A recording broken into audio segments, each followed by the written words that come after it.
जय जय सिया राम। जेहि विधि नाथ होई हित मोरा, कीजिए सुबेरु दास मैं तोरा। जेहि विधि प्रभु प्रसन्न मन होई, करुणा सागर कीजिए सोई। आप सभी का हमारे चैनल स्पिरिचुअल सर्वर्स में हार्दिक स्वागत है। आपका दिन शुभ हो। सीताराम सीताराम। श्री रामायण कथा अयोध्या कांड भाग 13। भीलराज गुह। गंगा के इस प्रदेश पर भीलों का अधिकार था और उनके राजा का नाम गुह था। एक लोकप्रिय एवं सशक्त शासक होने के साथ ही साथ गुह राम का भक्त भी था।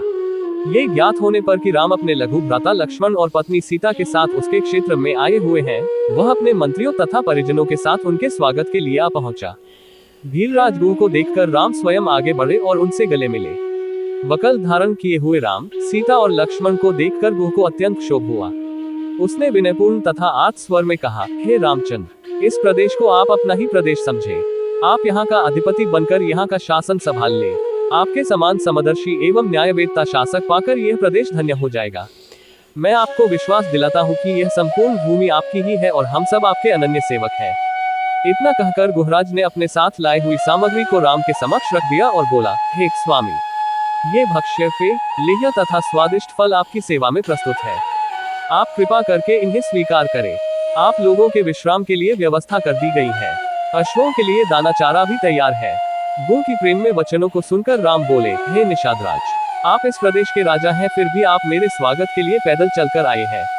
मैं आपकी जितनी प्रशंसा करूं कम है। आपने दर्शन देकर हम लोगों को कृतार्थ कर दिया है। इस प्रकार निषादराज की प्रशंसा करते हुए राम उन्हें प्रेम पूर्वक अपने पास बिठा लिया और मधुर वाणी में कहने लगे, भीलराज, आपको सानंद और सकुशल देखकर मुझे अत्यधिक प्रसन्नता हो रही है। आपके द्वारा लाए गए इन उत्तमोत्तम पदार्थ के लिए मैं आपका अत्यंत आभारी हूँ। किंतु बंधु, मुझे खेद है कि मैं इन्हें स्वीकार नहीं कर सकता।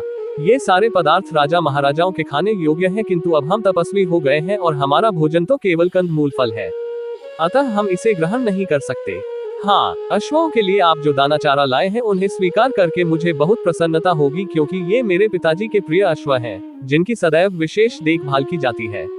गुह ने भीलों को अश्वों के विशेष प्रबंध करने के लिए आदेश दे दिया। संध्या होने पर राम, सीता और लक्ष्मण ने गंगा में स्नान किया तथा ईश्वर उपासना के पश्चात उन्होंने कंदमूल फल का आहार किया। गुहराज उन्हें उस कुटी तक ले गए जहां पर उन्होंने उनके विश्राम के लिए अपने हाथों से प्रेमपूर्वक तृण शैयाएं बनाई थी। कुटी में पहुंचकर गुह ने कहा, हे दशरथ नंदन, आप इन शैयाओं पर विश्राम कीजिए। मैं आपका दास हूं, अतः मैं पूर्ण रात्रि जाग कर हिंसक पशुओं से आप लोगों की रक्षा करूंगा। आप हमें सर्वाधिक प्रिय हैं, इसलिए आप लोगों की सुरक्षा के लिए रात भर मेरे ये सभी साथी धनुष बाण लेकर तत्पर रहेंगे।